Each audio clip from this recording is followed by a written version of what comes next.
তো ফাইনালি পেয়ে গেলাম আমার প্রথম মাসের স্যালারি।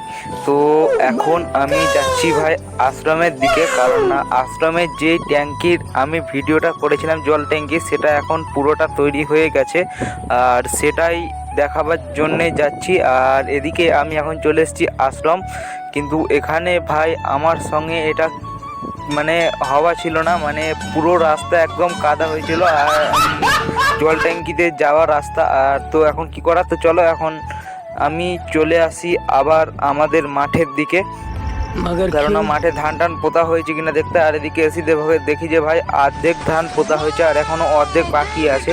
তো যাই হোক আর কি করার, তারপরে চলে আসি আমি আমার দোকান। আর দোকানে এসে উঠে পড়ি, মানে আমার যেটা রোজের কাজ, আমি উঠে পড়ি আমার দোকানের ছাদে। আর ছাদে এসে দেখি যে ভাই পুরো একদম বৃষ্টিতে ভিজে